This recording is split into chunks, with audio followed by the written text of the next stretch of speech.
Office নয়, এটা একজনের বাড়ির অ্যাড্রেস। এই কার সাথে কথা বলছিস রে? দেখো মা,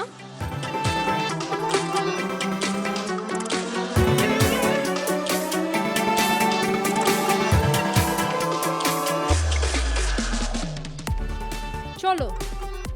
হ্যাঁ হ্যাঁ,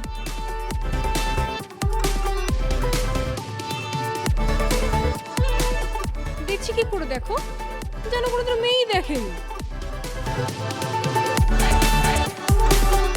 মা, এরপর আরো অনেক জায়গায় যাবো, এই যেমন ধরো পাহাড়, পর্বত, সমুদ্র। ঘুরতে যেতে খুব ভালোবাসিস না রে তুই? একদম তোর বাবার মতন। একদম ও না। বাবার কথা বলবে না তো। বাবার কথা যদি আর একবারও বলেছো তাহলে আমি আর কোথাও ঘুরতে যাব না। As per code order, you and I always live happily and others cut.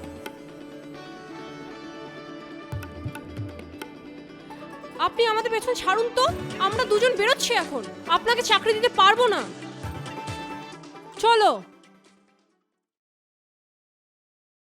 কিরে, ইন্টারভিউ দিয়ে এলি? কেমন হলো?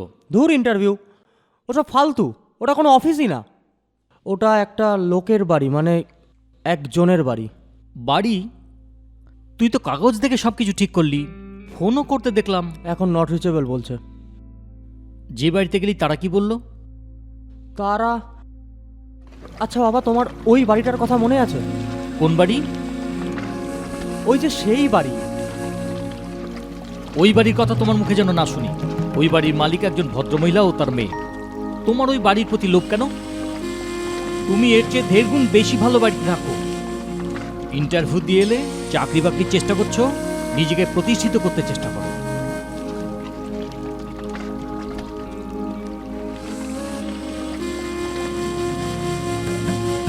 আচ্ছা বাবা, তোমার কখনো মনে হয় না যে আমি, তুমি, মা, বোন সবাই একসঙ্গে থাকি? আমার কিন্তু প্রায় সময় মনে হয়।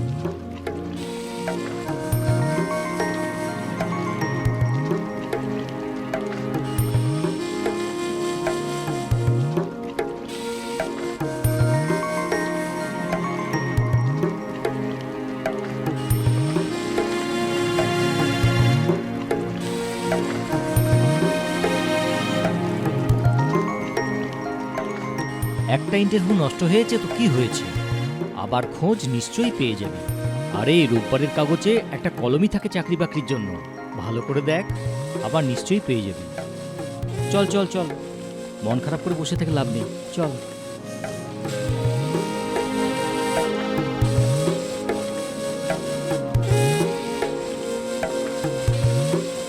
এ মা, আমি একদম ভুলে মেরে দিয়েছি। কেন, কি হলো? মা বাড়ি চলো, তাড়াতাড়ি তাড়াতাড়ি বাড়ি চলো। কি হলো সেটা বলবি তো? আরে কালকে আমার এক্সাম আছে, গানের পরীক্ষা। বাবা, কি সুন্দর কথা। কালকে ওনার গানের পরীক্ষা আর উনি এখন ঘুরে আরে বেড়াচ্ছেন। এখন এসব কথা ছাড়ো না, বাড়ি চলো না।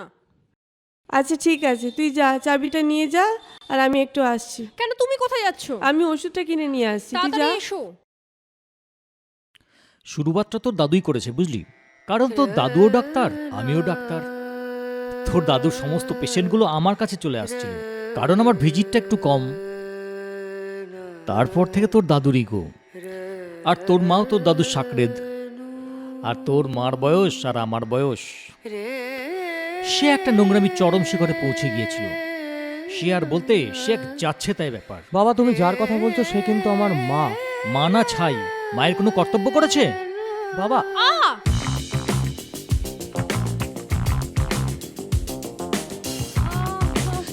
কি হলো, কি হলো, কি হয়েছে? হ্যাঁ, আরে আর বলবেন না, একটা গাড়ি ধাক্কা মারছিল আমাকে, আমি কোনো রকমে প্রাণপণে এই বাড়ি চলে এসেছি তাই। গাড়ির নাম্বারটা দেখেছো? না না, গাড়ির নাম্বারটা কি করে দেখবো? আস- আহ, চলো চলো চলো, ওখানে ওখানে এই সামনে গিয়ে বসো, চলো চলো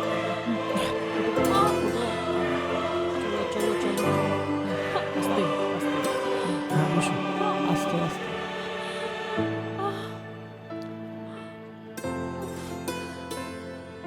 তুমি আমার থেকে বয়সে ছোট, তোমাকে তুমি করে বলি। হ্যাঁ, তোমার নাম কি?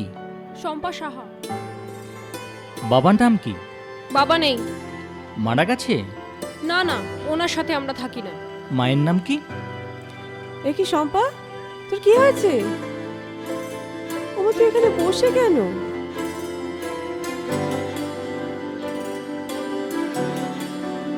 তুমি এখানে? আমিও তো বলতে পারি তুমি এখানে কি করছো। তুমি খুব ভালো করেই জানো এই কাছাকাছি আমার বাড়ি, সেজন্য আমি এখানে রয়েছি। আমি এখানে ঘুরতে এসেছি। ঘুরতে এসেছো নাকি আমার পেছনে লোক লাগিয়েছো? সকাল থেকেই তো দেখছি এই ছেলেটাকে আমার পেছনে ঘুরঘুর ঘুরঘুর করছে। আমাকে তুমি তোমার বাবার মতো মনে করেছো? এই, একদম আমার বাবা তুলে কথা বলবে না বলে দিচ্ছি। তোমার বাবার জন্যই তো আমার এই দুর্দশা। এই খবরদার, একদম বাজে কথা বলবে না বলে দিচ্ছি। যদি বলেছো না তাহলে বলবে না আবার কি করবে? তাহলে তাহলে ইউরেকা, আমি পেয়ে গেছি। এই ছোড়াটাকে নিজের ছেলেকে চিনতে পারে না।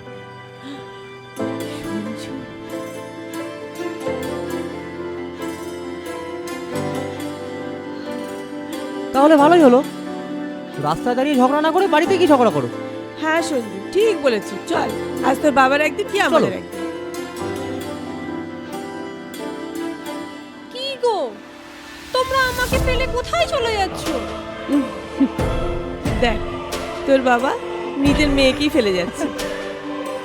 আমার আদরের মেয়ে রে। চল, চল।